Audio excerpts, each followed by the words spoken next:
आज हम आप लोग के लिए लाए हैं बहुत ही ज़बरदस्त से ईद स्पेशल या दावत स्पेशल पुलाव की रेसिपी।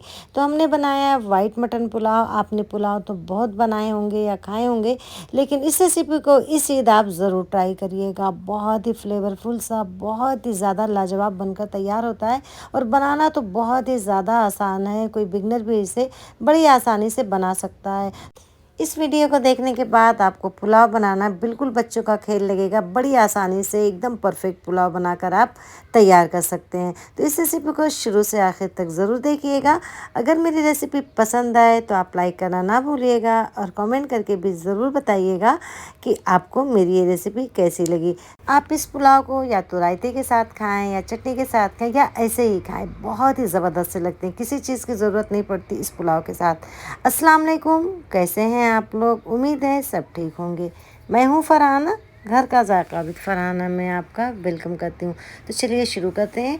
तो सबसे पहले इसके लिए हमें राइस को भिगो लेना है। तो हमने बासमती राइस लिया है, तो 1 केजी राइस लिया है। जब भी आप पुलाव, बिरयानी कुछ भी बनाएं तो उसके लिए हमेशा पुराने चावल का इस्तेमाल करें। इससे आपके चावल बिल्कुल खिले खिले से बनकर तैयार होंगे। नए चावल का इस्तेमाल कभी भी बिरयानी या पुलाव के लिए नहीं किया जाता है। अब इसे हम बहुत अच्छी तरह से धुल देंगे, 2 से 3 पानी। धुलने के बाद इसमें पानी डाल देंगे, कम से कम चावल के 2 इंच ऊपर तक पानी रहे, और 1 घंटे के लिए भिगा देंगे। कम से कम 45 मिनट के लिए ज़रूर भिगाएं। अब हमने ले लिया है 1.25 से 1.5 केजी के बीच मटन। आप 1 केजी राइस के लिए 1 केजी मटन भी ले सकते हैं, लेकिन मैं हमेशा 1 केजी राइस के लिए 1.25 से 1.5 केजी तक मटन लेती हूँ। इसे धुलकर हमने अच्छी तरह से साफ़ कर लिया है। इसके अलावा कुछ साबुत मसाले हमने ले लिए इसके लिए। तो 1 बड़ा टुकड़ा दालचीनी का, 1 बादियान, 1 जावित्री, 5 से 6 छोटी इलायची, उतनी ही लौंग और 2 बड़ी इलायची ले ली। इसके अलावा 1 टेबल स्पून भरकर साबुत धनिया, 1 टेबल स्पून भरकर सौंफ और 1 टेबल स्पून लेवल करके हमने ज़ीरा ले लिया साबुत। अब इन मसालों को हमें दरदरा सा पीस लेना है। ताज़ा पीस कर डालने से इसमें फ्लेवर बहुत अच्छा आता है। अगर आपके पास पिसा हो तो आप वैसे भी डाल सकते हैं। अब सबसे पहले मटन को मैरिनेट करना है हमें। तो इसमें डाल देंगे 3 से 4 टेबल स्पून लेवल करके अदरक लहसुन का पेस्ट, और इसके अलावा 1 चम्मच भरकर हमने डाल दिया है नमक। नमक आप बाद में चख कर डाल सकते हैं। और ये जो हमने मसाले पीसे थे साबुत, उसे डाल दिया। गरम मसाले शामिल कर देंगे और लेमू का जूस डाल देंगे। तो अगर आपका लेमू बड़ा है तो आधा लेमू का जूस डालें, लेकिन अगर आपका लेमू छोटा और कम जूस वाला है तो 1 पूरे लेमू का जूस आप इसमें शामिल करें। इसके अलावा हम इसमें 2 टेबल स्पून दही शामिल कर देते हैं, और दही डालकर हमें इन सारी चीज़ों को बहुत अच्छी तरह से मिक्स करना है। कम से कम 1-2 घंटे के लिए आप इसे मैरिनेट करके ज़रूर रखें। अगर आपको बहुत जल्दी है तो आप फ़ौरन भी बना सकते हैं, लेकिन मैरिनेशन से बहुत अच्छा टेस्ट और फ्लेवर आता है। तो हम काली मिर्च डालना भूल गए थे, तो हमने 3-4 टीस्पून काली मिर्च डाल दी है। इसे डालकर अच्छी तरह मिक्स करेंगे। और अगर आप इसे चाहें तो रात भर के लिए भी फ्रिज में मैरिनेट करके रख सकते हैं कि कल ईद है तो आप इसे रात भर के लिए रख दें। तो मैंने 1 घंटे के लिए रखा था, 1 घंटे हो चुके हैं। अब इसे हम कुकर में शिफ्ट कर देते हैं, और इसमें पानी ज़्यादा डालने की ज़रूरत नहीं है। थोड़ा सा पानी खंगाल कर हम डालेंगे, आधा कप के करीब। अब 1 मुट्ठी डाल दिया हरा धनिया। 1 बड़ी साइज़ की प्याज को इस तरह स्लाइस में काट लिया था, उसे शामिल कर दिया। अब 7 से 8 हरी मिर्चें हैं, जिन्हें कि बीच से हमने फाड़ कर इस तरह से डाल दिया है। हरी मिर्चें भी आप कम या ज़्यादा कर सकते हैं, जैसा कि तीखा खाते हो, लेकिन ये बिल्कुल परफेक्ट है। अब इन सारी चीज़ों को भी एक बार हमें बहुत अच्छी तरह से मिक्स कर देना है। अब लिड को हम लगा देंगे, और लगाकर इसे कम से कम 20 मिनट के लिए कुक कर लेंगे। मटन 20 मिनट में बहुत अच्छी तरह से कुक हो जाता है, लेकिन ये मटन पे डिपेंड करता है। कोई कोई मटन कम वक्त लगता है, तो कम से कम 15 से 16 मिनट तक आपको ज़रूर पका लेना है। तो सीटी आ चुकी थी, हमने फ्लेम को कर दिया ऑफ। चेक कर लेते हैं कि मटन की क्या कंडीशन है। तो देखिए मटन ने कितना सारा पानी छोड़ा है। जब मटन को हम कुकर में बॉयल करते हैं तो ख़ुद का पानी बहुत ज़्यादा रिलीज़ करता है, उसी में गलता है और इतना सारा पानी भी छोड़ता है। हमने सिर्फ 100 ml के करीब पानी डाला था, और देखिए कितना सारा पानी इसने छोड़ा है। हम ये अलग तरह का पुलाव बना रहे हैं, इसलिए हमने पानी नहीं डाला था, वरना यखनी तैयार करने के लिए आपको मटन को बॉयल करते वक्त पानी डालना पड़ता है। अब हम चूल्हे पे रख देते हैं भगोने को। उसमें डाल देंगे 3 से 4 टेबल स्पून के करीब ऑयल। आप चाहें तो घी भी डाल सकते हैं, लेकिन बिना खुशबू वाला तेल आप इस्तेमाल करें। राई का तेल बिल्कुल नहीं इस्तेमाल कर सकते। अब उसमें डाल देंगे 4 से 5 लौंग, इलायची और 2 तेज़पत्ता, और फिर 1 बड़ी साइज़ की प्याज को स्लाइस में काट दिया था, उसे डाल दिया। फ्राई कर लेते हैं इसे जब तक इसमें हल्का लाइट गोल्डन कलर ना आ जाए। प्याज हमारी इधर फ्राई हो रही है, तब तक कि हम मटन को निकाल लेते हैं। तो हमें इस पानी को फेंकना नहीं है मटन के, हमें मटन को छान कर निकालना है और फिर डायरेक्ट इस तरह से भगोने में डालते जाना है और डालकर इसे हमें कम से कम 2 से 3 मिनट तक हाई फ्लेम पे फ्राई करना। अब जो इसमें हमने साबुत मसाले डाले थे उसे हम निकाल लेंगे। अगर आप चाहें तो छोड़ भी सकते हैं, लेकिन मैं हमेशा निकाल देती हूँ क्योंकि इसका फ्लेवर आ चुका होता है और फिर बीच-बीच में मुँह में आते हैं तो अच्छे नहीं लगते हैं। आपके ऊपर डिपेंड करता है, आप रखना चाहें तो रखें वरना निकाल दें। अब हम इसमें शामिल कर देते हैं 2 टेबल स्पून के करीब दही। दही बिल्कुल ऑप्शनल है, अगर आप डालना चाहें तो डाल लें वरना कोई मसला नहीं। दही से आपके चावल बड़े लचीले और खिले-खिले बनकर तैयार होते हैं, लेकिन मटन में हमने दही शामिल किया था, तो इसलिए अगर आप चावल में नहीं डालेंगे तब भी कोई मसला नहीं है। अब इसमें हम शामिल कर देते हैं 6 से 7 हरी मिर्चें जिन्हें बिल्कुल बारीक चॉप कर लिया था। अब इस स्टेज पे भी अगर आप मिर्च कम डालना चाहें तो बिल्कुल डाल सकते हैं, आपको अपने टेस्ट के हिसाब से मिर्च डालना है। तो इसे भी हमें 2 से 3 मिनट तक फ्राई कर लेना है, तब तक कि जब तक कि मिर्चों का कच्चापन ख़त्म हो जाए और जो हमने अदरक लहसुन डाला है उसका भी कच्चापन ख़त्म हो जाए। तो मटन हमारा भुन रहा है, इधर हम चेक कर लेते हैं यखनी को। जो यखनी बची हुई है इसे हम छान लेंगे, लेकिन किसी मोटी छन्नी से छानेंगे ताकि इसमें जो मोटे-मोटे हिस्से हैं सौंफ और धनिये के वो निकल आएँ।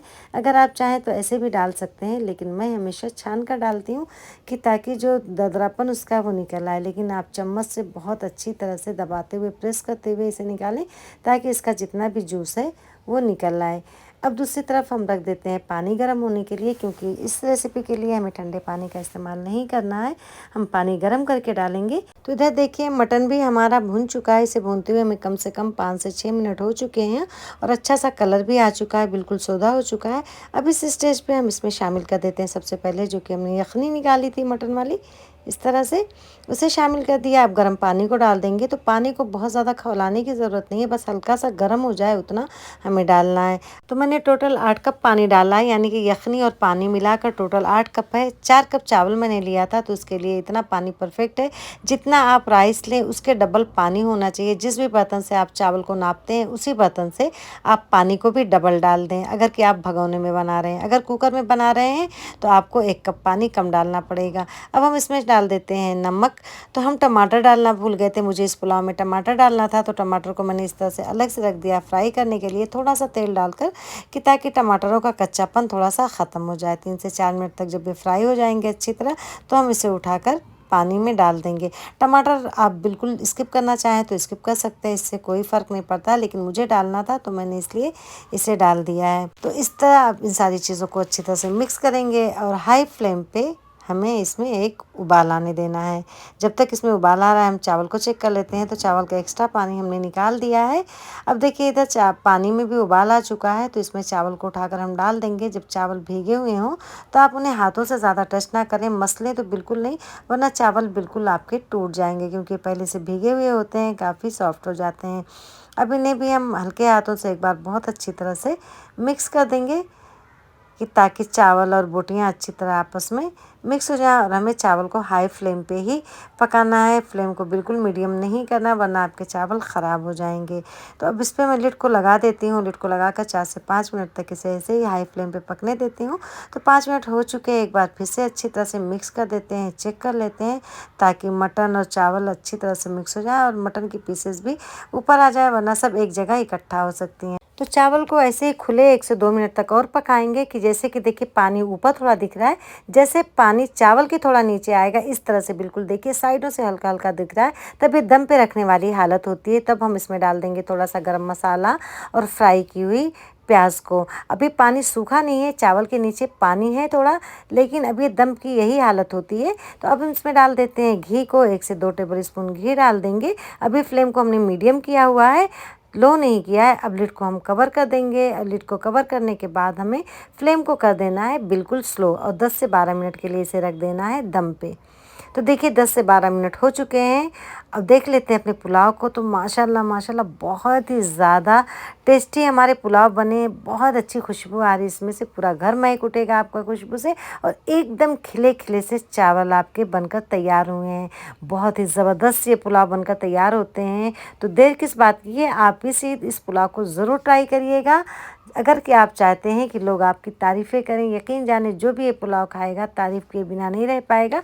और आप इसे रायते के साथ सर्व करें, चटनी के साथ, या फिर कोरमे या फिर शोरबे वाले गोश्त के साथ। आप लोग पुलाव को कैसे खाते हैं ज़रूर बताइएगा। मेरे घर में पुलाव को शोरबे वाले गोश्त, कोरमे या फिर रायते के साथ सर्व किया जाता है। मोस्टली इसे कोरमे के साथ खाया जाता है। तो आप ज़रूर बताइएगा, आप इस रेसिपी को ट्राई भी ज़रूर करिएगा।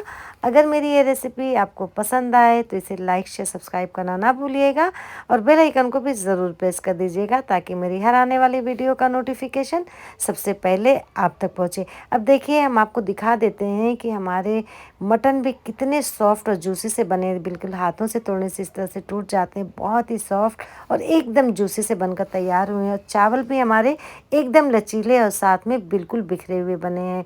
तो इसे मैंने हरी चटनी के रायते के साथ खाया है, तो आप भी ज़रूर चटनी के साथ भी ट्राई करिएगा। उम्मीद है ये रेसिपी आपको ज़रूर पसंद आई होगी। तो मिलते हैं एक ऐसी अच्छी सी और नई सी रेसिपी के साथ। दुआओं में याद रखिएगा। तब तक के लिए मुझे दीजिए इजाज़त।